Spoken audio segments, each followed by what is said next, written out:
Hoy os vamos a hablar de un hombre que, con una brújula en la mano y la vista en el horizonte, cruzó aguas desconocidas.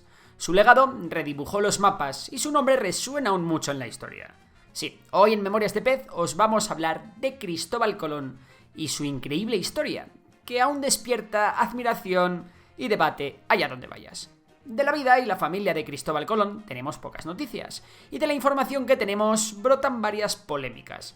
Su hijo, Hernando Colón, decidió escribir la obra Historia del Almirante para contar la historia de su padre, pero lejos de darnos datos verídicos y claros, nos dejó con más dudas que antes. ¿Venía de una familia noble? ¿Nació en Italia? ¿O quizás nació en la península ibérica? Menudo enigma, ¿no? Pues todos los testimonios de la época lo sitúan en Génova. Hijo de Domenico Colombo y Susana Fontanarossa, pertenecía a una familia humilde que se dedicaba a la fabricación textil. En su juventud se dedicó a navegar por la costa Ligur, al noroeste de Italia, y se cree que pudo haber participado en actividades marítimas, quizá de naturaleza corsaria. Vamos, como un piratilla contratado por algún reino. En 1477 se le encuentra por primera vez en Portugal, y al año siguiente se sabe que trabajaba en Madeira. Poco después regresó a Génova antes de ir a Lisboa. También se sabe que Colón se casó con Felipa Moniz de Perestrello, cuya familia tenía conexiones con la exploración y colonización de las islas atlánticas, específicamente de Madeira y Porto Santo. Hacia el año 1484, a Cristóbal Colón se le ocurrió la idea de cruzar el Atlántico hacia el oeste en busca de Asia, desafiando las ideas geográficas y náuticas de la época. Influenciado por las ideas de varios mapas de su época y del polígrafo Paolo de Pozzo Toscanelli, que no era un señor que te decía lo que era verdad o mentira, sino un erudito de muchas disciplinas, Colón estaba convencido de poder alcanzar Asia navegando directamente hacia el oeste. Toscanelli sugería que Katai, China, y Zipango, Japón, estaban a unas 1600 y 1200 leguas respectivamente desde el extremo oeste de Europa, utilizando una medida aproximada que estaba muy por debajo de la realidad. También imaginaba que entre ambos puntos habría islas intermedias, que prometían hacer más llevadero el viaje. Colón adaptó y amplió las teorías de Toscanelli.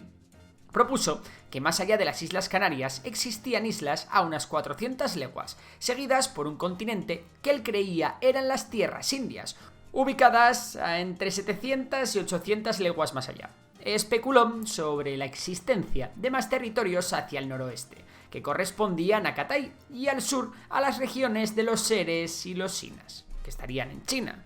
Destacó la necesidad de eslabones intermedios en forma de islas o tierras que servirían como puntos de descanso y reabastecimiento durante el largo viaje transatlántico. La novedad de Colón residía en sus estimaciones de distancia, en la audacia de su planificación logística y en su firme convicción en la existencia de un pasaje directo a Asia a través del Atlántico. Colón mantuvo en secreto las coordenadas exactas que pensaba seguir durante su travesía. Este secreto no solo era crucial para proteger la información estratégica de sus competidores potenciales, sino también para mantener el control y el monopolio sobre las rutas y tierras descubiertas durante sus viajes. Primero, presentó su proyecto en la corte del rey Juan II de Portugal. En esa época, Portugal estaba explorando la desembocadura del río Congo y la costa más al sur, con el objetivo de encontrar una ruta por el sur que les permitiera llegar al Océano Índico y acceder a la tierra de las especias. El rey de Portugal no lo rechazó, sino que le hizo esperar, mientras que una junta consultiva evaluaba si este proyecto era factible o no. Además de las dudas sobre la distancia a Asia, las pretensiones de Colón, que incluían demandas de altos títulos y una gran parte de las ganancias con un control casi soberano sobre las nuevas tierras, fueron consideradas un tanto ambiciosas por el monarca portugués. Así que este le dijo que se peinara. Cuando el país que lideraba las exploraciones en el mar rechazó el proyecto, Colón decidió buscar un nuevo patrocinador. En 1485, Colón, acompañado de su hijo Diego, llegó a Castilla. Comenzó un largo proceso de negociación con los reyes católicos, y entre idas y venidas, y ante las demoras de los reyes católicos en aprobar su proyecto de navegación hacia el oeste, Colón buscó el apoyo de otros reinos. De hecho, envió a su hermano Bartolomé a Inglaterra en el 1488 y consideró la posibilidad de regresar a Portugal. Las dudas de los reyes se debían al temor de entrar en conflicto con el reino de Portugal y por las propias guerras que estaban llevando a cabo, como la guerra contra el reino nazarí de Granada. Por estas razones, actuaron con mucha cautela y parsimonia respecto al plan de Colón. Cansado de esperar, Colón pensó en abandonar Castilla, pero su suerte cambió después de visitar el monasterio de la Rábida. Allí conoció a Fray Juan Pérez, el confesor de la reina Isabel, quien lo ayudó a obtener una audiencia real con la reina. Este apoyo fue decisivo y el 17 de abril de 1492 se firmaron las capitulaciones de Santa Fe, donde Colón obtuvo los títulos de almirante, virrey y gobernador, además de derechos económicos sobre las tierras que descubriera. El 30 de abril de 1492 recibió una provisión real que le permitió pasar estos títulos a sus descendientes y usar el título de don desde entonces. Con estas garantías, Colón inició su preparación para su expedición. La preparación para la primera travesía de Cristóbal Colón fue muy detallada. Los reyes católicos emitieron un documento importante para los habitantes de Palos de la Frontera, ordenándoles que proporcionaran 2 carabelas para una expedición durante 12 meses. La expedición costó ni más ni menos que 2 millones de maravedíes, incluyendo el salario de Colón. Hacednos caso, que esto era mucho para la época. A pesar del mito popular que dice que la expedición fue financiada por las joyas de la reina Isabel, en realidad la mitad del dinero fue prestado por el prestamista Luis de Santángel, usando fondos de la Santa Hermandad. Igualmente importante fue la ayuda de los hermanos Pinzón, unos marineros con gran prestigio. Como ya todo el mundo sabe por aquí, los exploradores se lanzarían al viaje con 2 carabelas, la Niña y la Pinta, y la nave capitana, una nao más grande, la Santa María. El primer viaje comenzó el 3 de agosto de 1492, en Palos de la Frontera, y tras una paradita en La Gomera, la expedición se encontró en el Mar de los Sargazos en septiembre. Las tensiones aumentaron a medida que la expedición parecía no cumplir las promesas de Colón, lo que llevó a un cambio de rumbo basado en el vuelo de aves migratorias. El 12 de octubre, día en el que hoy se celebra el Día de la Hispanidad en España, Rodrigo de Triana avistó tierra y al amanecer llegaron a lo que Colón nombró San Salvador, hoy parte de las Bahamas. Después, Colón navegó hacia Cuba, que inicialmente creyó que era Zipango. Vamos, lo que hoy en día es Japón. Allí Colón envió una delegación para entrevistarse con el que creía que sería el gobernador japonés, pero se llevaron la sorpresa al encontrarse con los indígenas locales. El 6 de diciembre Colón descubrió Haití, que la bautizó como la Española. La expedición tuvo un contratiempo cuando la Santa María encalló el día de Navidad, lo que llevó a la construcción del fuerte de Navidad con los restos del navío. Colón ya había tomado la decisión de fundar la primera colonia en tierras del Nuevo Mundo. 39 hombres se quedarían allí, mientras el resto regresaban a Castilla.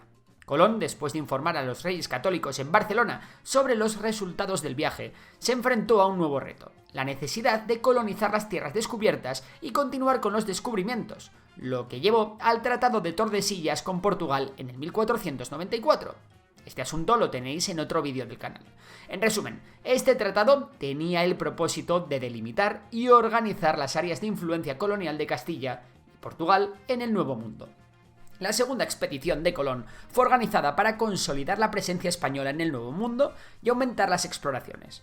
En esta ocasión, los reyes católicos ordenaron a Colón que favoreciese la conversión y el buen trato a los indios y que promoviera la fundación de una colonia.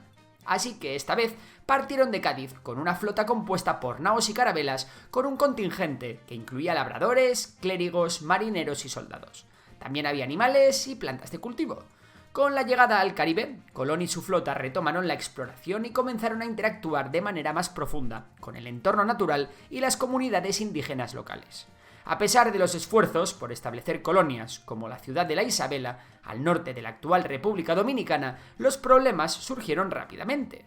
La resistencia indígena, las enfermedades y una inadecuada preparación frente a las realidades del Nuevo Mundo llevaron a situaciones de crisis como el abandono del fuerte de Navidad. A su regreso en 1496, Colón se encontró con las quejas de los desertores y las dudas sobre su gestión, que obligaron a los monarcas a reevaluar su apoyo y sus estrategias. Sin embargo, se le permitió organizar una tercera expedición, pero con una condición: debía demostrar la viabilidad y el beneficio de sus proyectos sin depender indefinidamente del respaldo real. La tercera expedición de Cristóbal Colón comenzó en febrero de 1498. 2 de las 8 naves partieron entonces. El resto, del 30 de mayo, desde Sanlúcar de Barrameda, con 6 navíos. La flota se fue dividiendo hasta que Colón, con 2 carabelas y una nao, marcharon hacia el sur, descubriendo la isla de Trinidad y el Golfo de Paria, llegando a la desembocadura del río Orinoco. Mientras tanto, la situación en la Española se había deteriorado. La rebelión promovida por Francisco Roldán había desafiado la autoridad de Bartolomé Colón, hermano de Cristóbal Colón, exigiendo reformas en la administración y el trato a los indígenas. Las quejas provenían de los fallos en la gestión de los Colón y mostraron el creciente descontento entre los colonos, que habían ido aumentando por acciones como la retención de salarios y el envío de indios como esclavos. La respuesta de la corona fue enviar a Francisco de Bobadilla como comisario real para investigar y resolver la situación. El resultado, la detención y envío a Castilla de los hermanos Colón en el año 1500. A pesar de ser liberado y tratado con cierto respeto por los reyes católicos a su regreso, Colón no recuperó su posición como gobernador y encima perdió parte de sus privilegios. La cuarta y última expedición de Cristóbal Colón, detallada en la Carta a los Reyes Católicos escrita desde Jamaica, muestra las ganas con las que el navegante se lanzó al mar una vez más.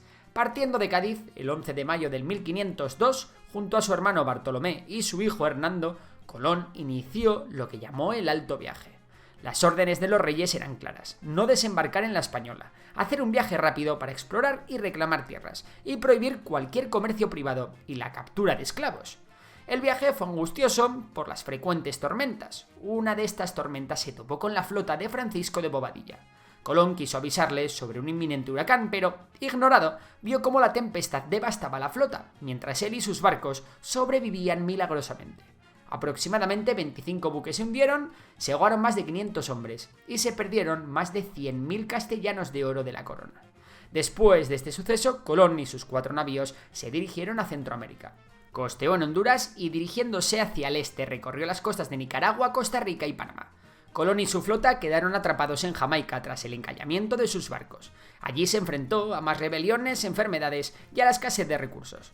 La situación se volvió tan chunga que se vio obligado a enviar 2 canoas a Santo Domingo en busca de ayuda. La habilidad de Colón para mantener la moral y gestionar tanto a sus propios hombres como las relaciones con los indígenas fue puesta a prueba. Finalmente, tras un año de incertidumbre y sufrimiento, fue rescatado y pudo regresar a Santo Domingo, antes de volver a Castilla. En Castilla, ya enfermo, Colón se enfocó en asegurar su legado y reclamar las compensaciones que la corona le había prometido. Continuó luchando por el bienestar económico y el estatus nobiliario de su familia hasta su muerte en el 1506. Y hasta aquí la historia de hoy. Espero que os haya gustado y si es así ya sabéis que podéis dar a like, suscribiros y nos vemos en próximas aventuras. Por lo demás, un saludo y hasta la próxima.